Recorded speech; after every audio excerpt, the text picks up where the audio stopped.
Okay, just setting up here our live stream.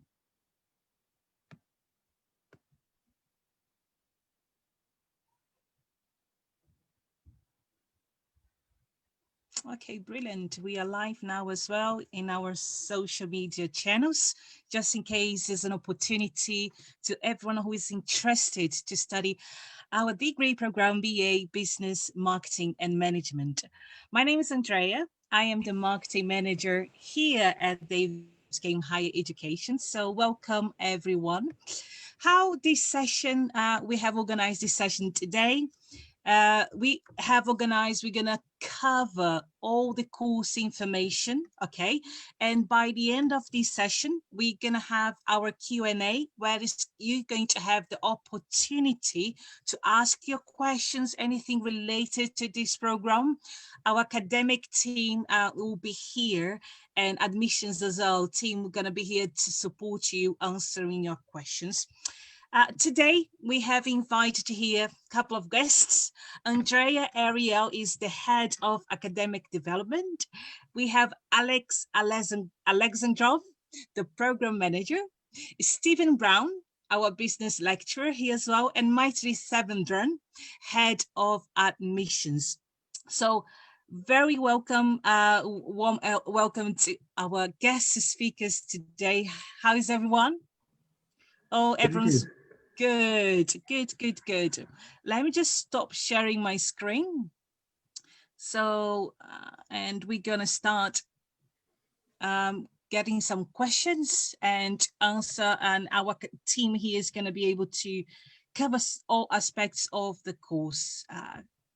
Bear with me. So, Andrea Ariel, welcome Hello. once again. So, students here with us today. Probably, obviously, lots of universities and different institutions are also having virtual open days, and they're searching where is the right place to study. In case they're considering David Game Higher Education, David Game College, why students should choose David Game Higher Education? Well, thank you very much for having me here today. So You're why welcome. David Game? Excellence and quality of education, that would be the short answer. David Game is reputed, is a well-known private college that has been around since 1970s. We are well known for providing an excellent education to our students, and I think that anybody that joins at David Game College would be more than happy to join a fantastic institution that is very much accommodating to you in your specific needs as a student, that caters to you as an individual, to develops you in your career in particular. Particularly with this business and marketing degree. We have the collaboration of University of Gloucestershire, so we are offering you a franchise program, and your degree will be a degree of the University of Gloucestershire. But I think really the important thing about this degree is that if you are planning to be a marketeer, you have the opportunity to get a accreditation from the Chartered Institute of Marketing, and that is a big plus that not everybody can get. Absolutely. And it's also definitely, it's very important to students to find out, to discover what are they going to be learning in these 3 years of the academic journey. What this course will offer them in terms of any specializations, modules, what's in general. How can you share to our viewers tonight about the course information? Well, I think that the big thing, and it's quite a good thing about this degree, is that you have an opportunity to choose your own path. So because this is a management and marketing degree, means that if you want to have just a general management degree, at the end of the day, you do your 3 years and you have your general management degree. However, if you want to specialize in marketing, you can then choose to do so. And that is a big plus. So you're going to have a mixture of the foundations of business, ranging from obviously your finance and your human resources and your operations management. And then you're going to have broader and much more defined modules in terms of marketing, such as digital marketing and services marketing. And then you also have new perspectives of modules that are very interesting for a business person to know today, such as sustainability, for instance. So it offers you a range of possibilities that the students can take from there and really choose what path that they want to build into their career. All right. Okay, perfect. And Alex, welcome as well to our virtual open day. Alex is our beloved lecturer. He's a program manager for the business school here. And Alex, also something's very important. Who will be teaching in this program? What is the expertise our team, business school has to offer in this case? As Andrea said, a short answer would be a very simple. I will be teaching, and Stephen will be teaching, and Andrea most likely is going to teach students. Okay, I should tell you that I'm actually very proud to be a member of the teaching team, and I think the college can be proud of its teaching team.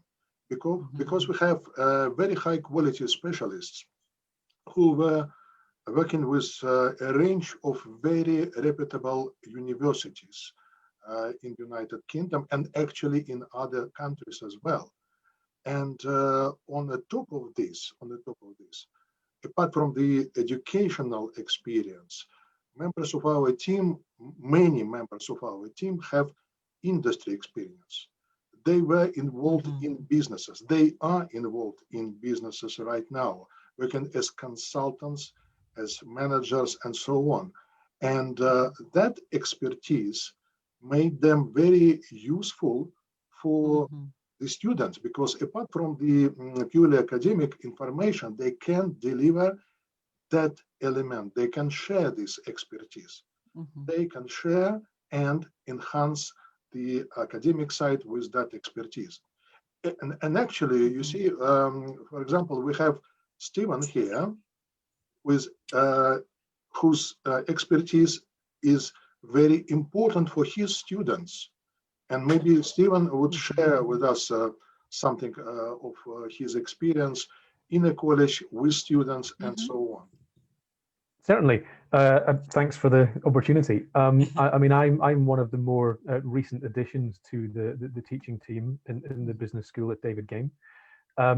I echo both what Andrea and Alexander have said so far. Let me begin by saying, first of all, one of the things that I really enjoy and appreciate about working at David Game and the experience of being a tutor at David Game is just the sheer diversity. I mean, if you look at the panel that's in front of you right now, I think we have 5 countries represented just between this small group. And the whole college is like that. It's a bit like London. I always say that everybody belongs in London because just the sheer diversity, it's difficult to feel out of place because of the sheer amount of diversity. David Game College is exactly like that. You know, there's just such a variety of people. It's difficult to feel out of place. Everybody has a place there.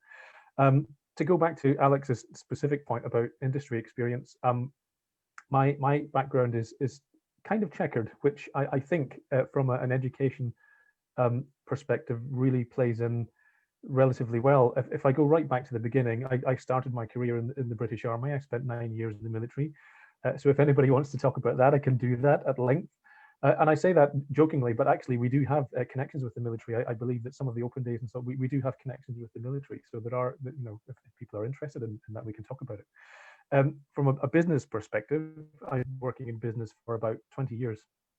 And again, the background that I've been working in is pretty varied, both in terms of level and focus and industry. I mean, I've worked at a global level in the chemicals industry, a company that is now part of Dow Chemical, one of the biggest chemical companies in the world. I've spent a lot of time, most of that 20 years, I've been working in telecoms. So I spent about 6 or 7 years working for Sony Mobile at a global level, based in Sweden, Sony Ericsson as it was.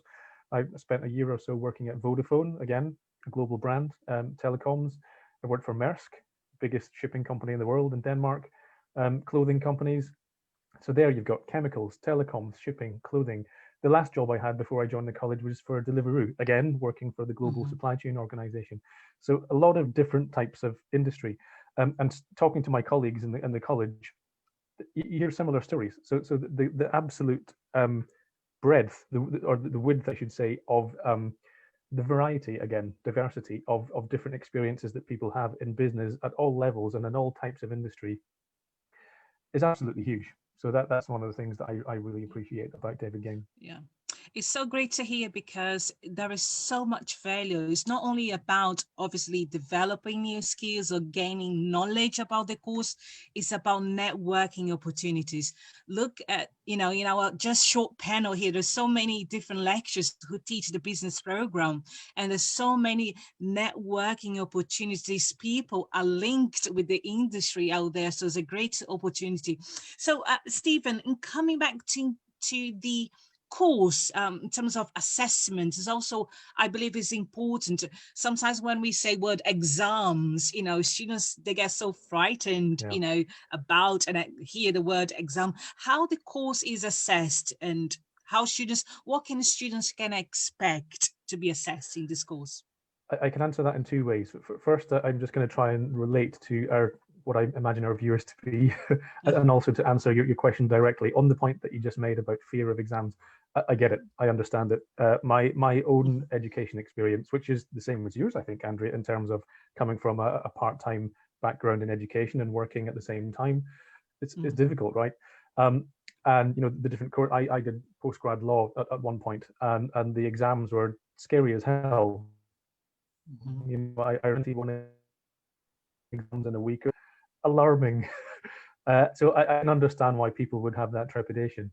To answer your question directly with respect to this course, it's a bit of a mixed scenario. I think some of the viewers probably have a good idea of how things work anyway, but so I don't want to go into too much detail, but I can say some things about it. There's some great information on the website. So probably people watching this already know it's a 3-year course. It's pretty much a modular approach that we take, 15 or 30 credits per module. I'm sure people know what I talk about when I say credits. The credit system, it's as defined by Quality Assurance Agency, or for HE in the UK. So it's pretty much a universal standard. It's the same approach that we have here. So 15 or 30 credits. The vast majority of the modules are 15 credits. We have a few which are 30, which are obviously heavier modules. And it's 120 credits per year. So in each of the 3 years, you're studying 120 credits. You're studying them at level 4 in the first year. You're studying them at level 5 in the second year, and predictably level 6 in the third year. So specifically talking about assessment, as Andrea and Alexander both mentioned, the type of business is quite, there's a lot of different disciplines within business. So it would be a mistake for us to assess them all in the same way. You can't have a one-size-fits-all approach to assessing business disciplines in an educational context. So as a result of that, our assessment approach is also a little bit mixed. It depends on what you're actually studying. And it tends to be a mix of coursework and portfolio and a little bit of exam in this case. So coursework is probably the most common scenario of those three. The specifics could kind of vary by module. Could take the form of essays, it could be a report, it could be presentations. Presentations themselves could sometimes be an individual or a group effort, but that gives you a flavor of the type of coursework that could be expected for an assessment. So I said coursework, portfolio, and exam. That's coursework. Portfolio, how can I explain that? One of the modules in this degree course, for example, the personal and professional development module, this is one of the 30 credit modules, so it has a higher weighting. You would study it in the first year. It's at level 4. It's all about creating and developing a personal professional profile, so things like CV development and that sort of thing. It's really cool because you're killing 2 birds with 1 stone. You're getting the education and you're being assessed on it. Plus, you're getting something which is directly useful to you in your next steps that you take in your career. Absolutely. Which is why we take it at such an early stage in the course.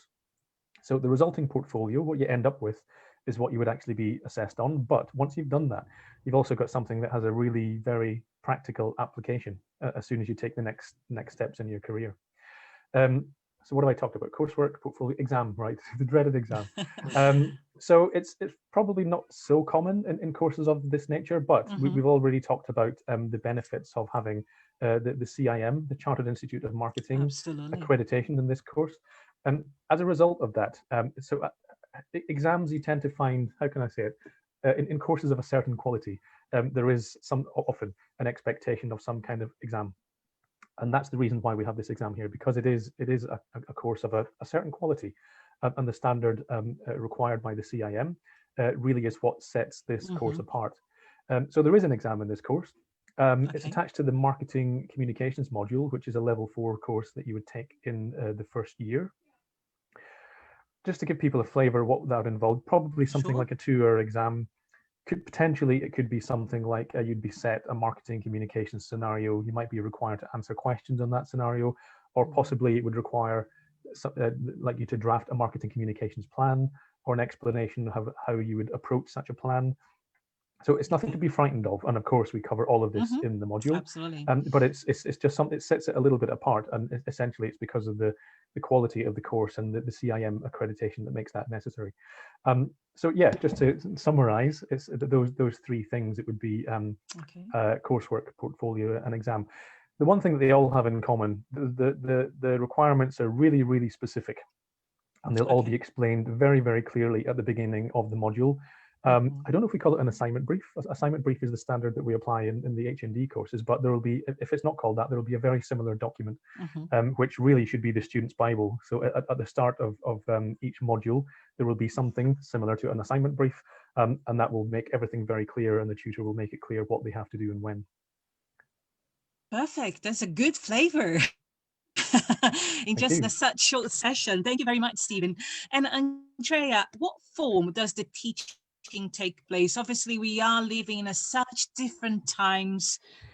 Universities, colleges, we are closed, partially closed, but the teaching and the learning hasn't stopped at all. So can you just brief out a little bit, what is the DGHE approach to all the challenges we are facing, and how this program will going to be assessed and taken? Absolutely. As you said, it would be a very simple question a few months ago, or a year and a half ago. It would have been a very simple question to answer, and now it's one of the most complicated questions to answer. I can say that the February intake will be online, because obviously during the lockdown and then the current situation that we have, there is no conditions for us to be in the college, sadly. In normal circumstances, however, we would be in the class, face-to-face teaching, doing a lot of events, a lot of guest lectures, because that's really the type of event of teaching that occurs. Even though we can't do face-to-face, it doesn't mean that we can't do some things. So we are planning to do some events online. We are planning to have guest lectures coming to online sessions. We are planning to engage our students as much as we possibly can. Just really would not be able to have the pleasure to meet them face to face, but hopefully that would change in September. And in September, I'm hopeful, I am very, very hopeful that we're looking at a face-to-face delivery. We also need to discuss that there is something that we're currently doing, is what we call a blended learning approach. Necessarily doesn't apply immediately to students joining the BMM, but certainly they're going to benefit from it, which is basically we are creating, and we're taking a lot of effort to creating short videos and short activities that the students then can refer back to. So they have little snippets of information that they can go to. They can revise it, especially for the dreadful exam, as Stephen was talking about. It's a wonderful tool to use. And that's going to be a big component, not just for this delivery, but even ongoing, even when we do return to a sense of normality and return to the college, that blended learning component is going to be there as well for them. Okay, great. Obviously, it's very important to highlight this program is to be taught to full-time students. It's a very important question, Alex. Students are definitely wondering how many days per week they need to commit to attend lessons and live sessions. In particular, now we are talking about blended learning. So how many days per week? What the students can expect in terms of commitments? Okay, first of all, it's we're not talking at the moment about a blended learning as such. Okay, let's agree on this, because technically, what is going to happen is just I believe that practically everyone knows what is happening, how the lecture is going on. Yes, so how the lectures are normally organized. So practically that structure is at the moment simply moved to a different environment, online. But I would also like to stress, answering your question, Andrea, that when you ask what should be the commitment, okay, I would answer 24/7. That's my understanding of education. Mm-hmm. But of course, we understand that it's not going to happen. So effectively, each week, students will be learning 4 subjects, 4 modules. It will be scheduled for 4 days. Again, we were talking about full-time students, daytime students, and so effectively it will be 1 module a day, 4 days a week, weekdays, of course. There could be some variations, but it will be decided practically when we have the specific number of students enrolled and so on and so on. But this is a general idea. Okay, all right. Thank you very much, Alex. And Andrea, a very important question. What students would be able to do once they graduate? What this course in terms of careers prepare them for? Well, as the saying goes, the sky is the limit, right? So really, it prepares you for a wealth of things. But what I would say is, before you even think about career, we have 2 important services that actually help the student to think about their career options from the moment they step into the college. Number 1 is a personal tutor. So you have somebody from the academic team that will be liaising with you, getting to know you, and then obviously guiding you in your choices, and that is academic and career-wise. And then we also have a career advice service that can help you to tailor your CV, can help you to get internship opportunities, which are very, very important in a degree program, and then obviously lead you towards the path of the career you want to have. The beautiful thing about this degree is, like I said in the beginning, because it's not specialized straight away. You can have that specialism or keep it general. It really depends on where you want to go as a student. Obviously, if they are taking the marketing specialism, it is a very good starting point for them to become a junior marketing executive, which is really the starting point in marketing. And by having a CIM accreditation, even better, because really that's what employers are looking for when it's a marketeers. They're looking at what kind of courses you've had. Are you specialist in marketing? Are you well-rounded? And then they are also looking at, okay, do you have a CIM accreditation, or are you working for one? Because that really makes you stand out from everyone else. Absolutely. In terms of general management, it really is about your passion.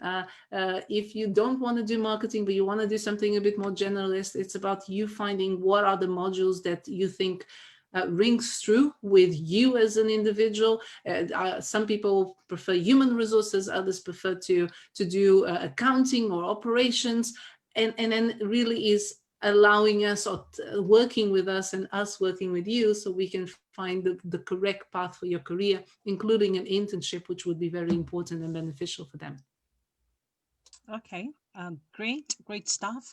And obviously we cannot, it is not going to be an easy journey, isn't it? Education's not meant actually to be a quite easy journey, isn't it? But obviously we want to highlight, Stephen, what are the supports that will be available to the students throughout these 3 years of their lives and this academic journey?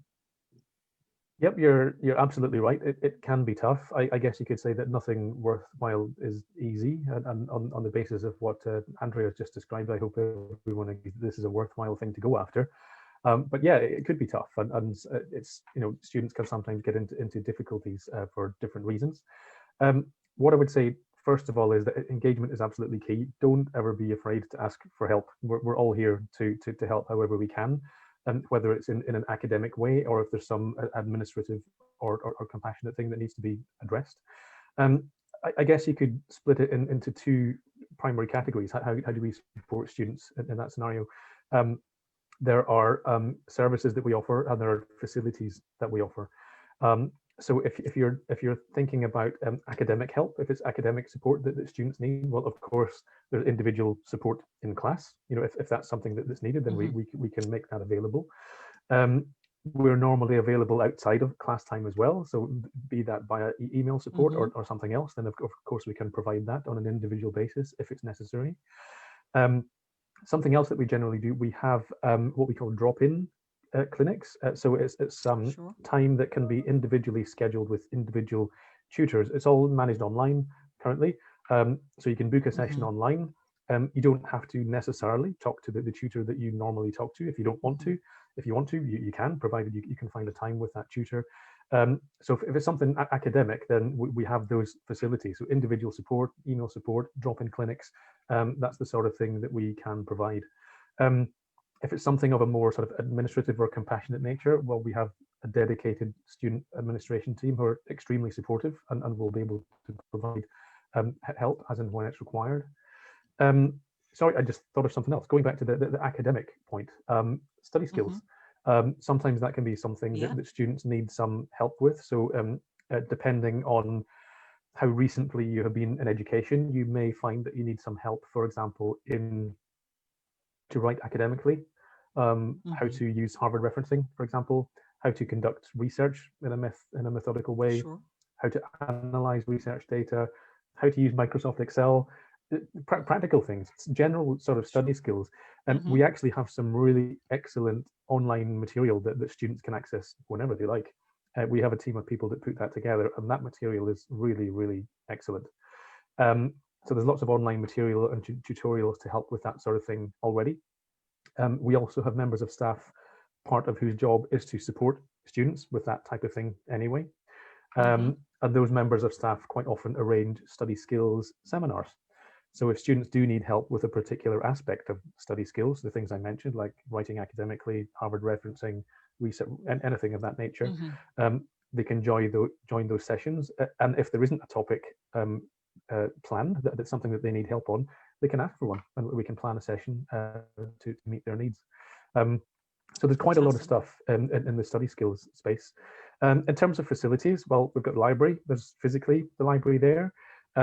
Very recently, we have something called VLE books, which is basically means you have online access to a number of books that have been curated by the college. That's really quite new. I have to say it's excellent. It's really, really good. So that really helps, especially in this situation we're in now, where everybody's working remotely. It's absolutely fantastic to be able to get access to those books remotely. We all, bearing in mind this is a degree course, it can be useful, very useful, in fact, necessary, I would say, to have access to online journals. At that level of study, you would be expected to read and refer to those in your coursework, and we have digital access to those as well. Also, we have computer labs in the college. So we have several of those which are available to students. So if they need space to sit and work electronically for some time, that's an option. Maybe not in the immediate future because everybody's working remotely. Certainly when things get back to some sort of relative normality, that may be a facility that could be interesting for people. So there's a lot of stuff that we can offer there. Absolutely. We cannot avoid to say that we are strategically located in a very particular area in the business center, right at the heart of the London. Our campus is just magnific. It's brand new. There's lots of investments that were put in our campus to make sure you have all the materials and facilities in place to study, to get your studies to the top end.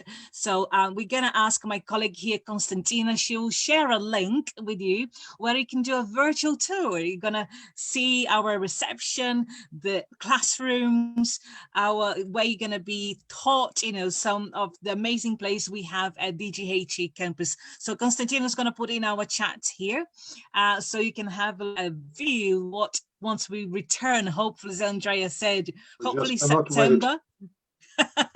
Exactly. Hopefully, let's say September, opening our doors again to our campus to come back to normality. So Maitli, thank you very much as well for joining us. Maitli is our head of admissions. I'm sure students now as well, we covered a lot about course information, quite detailed way. But what about entry requirements? For those who are watching us on Facebook and here with us on Zoom, what are the entry requirements to study in this program? Thank you, Andrea, for inviting me. Sorry, just to give you a heads up, I'm having some internet connection, so if you lose me, please, just to let you know. Working from home, the online issues. So with in terms of the entry requirements, we accept wide range of qualifications. If you're taking A-levels, we would accept A-levels or AS levels. If you hold a BTEC National Diploma or BTEC National Certificates, we would accept those.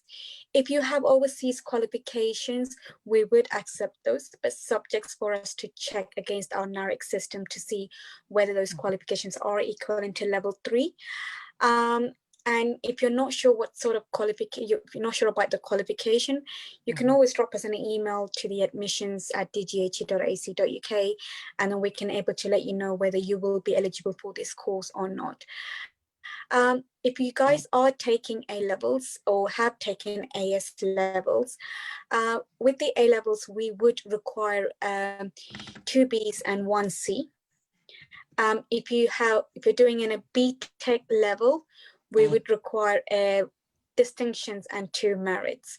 But if you hold any other qualifications, which is equivalent to level 3, we would consider it, but subjects for us to check against the tariff points or credits that you have equivalent to, and to see whether you will be meeting the requirements for this course. Absolutely. Yeah. It's so important. Please do email us. You're going to see our email just as well in our chat. We will have a look and try to support you and advise you how we can support you to start a course at this level. And Mike, there's another thing very, very important in terms of deadlines. Until when students can apply to start, in this case, in February intake. By the way, yeah, we have 2 intakes per year. We have February intake and September intake. For the September, what would that be? So for February, if you are interested, please start applying now. We don't have much time because you will be applying through UCAS too. So with the UCAS application, you will need to provide references and everything, and it could be a bit challenging to get references from your previous institute or employers. We would be taking application for February until the 12th of February. If you could not able to submit your application by then, we would try and speak to our partners, which is the University of Gloucestershire, to see whether we can extend on some circumstances. But if you would like to apply for September, you can start applying now on UCAS too for September. The courses are alive on UCAS, so you can start applying for September too, guys. Okay, brilliant, brilliant, brilliant. So thank you very much. Now we're going to open the floor to questions. So any of our attendees today have questions regarding to course information, academic, admissions? We are here to support and answer your questions. You can write your questions on the chat and we will be able to follow up and answer your questions. Let's see. And also live on Facebook, please write your messages here. Okay, if you have any questions, don't be shy.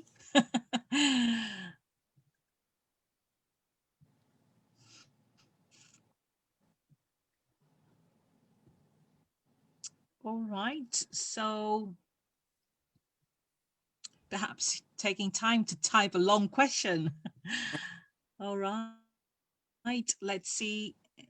Obviously, we covered a lot throughout our conversation today. Probably you have all your questions answered by now as well. We are very excited, isn't it, to launch this course as a brand new course, and we are so excited about delivering this program. So let's see. This session, by the way, is recorded. If you by any chance you missed anything at the beginning of the session, you'll be able to see all the full session within our YouTube channel as well. So, and also, doesn't mean if you don't have any questions now, you can email us and ask any questions. So if no questions at this point, I will end this session. So thank you very much to every one of you. Hello, sorry to interrupt. Sure. We have a question through Facebook. Oh, sure. Someone is asking if we offer help with student finance. Maitali, you want to cover that question? I'm muted. Sorry, Constantina. I heard student finance, so I didn't hear the whole question. Could you just repeat that for me, please? Yes, of course. Are we offering any help with student finance application? Yes, we do offer full support and guidance on how to apply for your student finance. So if you need help, we have a team, a lovely team to help you with your applications in terms of reviewing your documentations. And also we will let you know what sort of supporting documents you will need for your applications. So yes, we will offer full services to them. Brilliant. Constantina, any other questions? No, I think that's it. Thank you very much. Okay, so please do contact us as soon as possible. The course will start, deadlines is approaching, there's lots to do. We need to look at your qualifications to start processing your application. Okay, thank you very much everyone who joined us. Andrea, Stephen, Alex, Maitali, Constantina, who's the back end is supporting us. We see you soon. Thank you very much. Thank you. Thank you. Thanks. Thank you. Thank you. Bye-bye. Bye.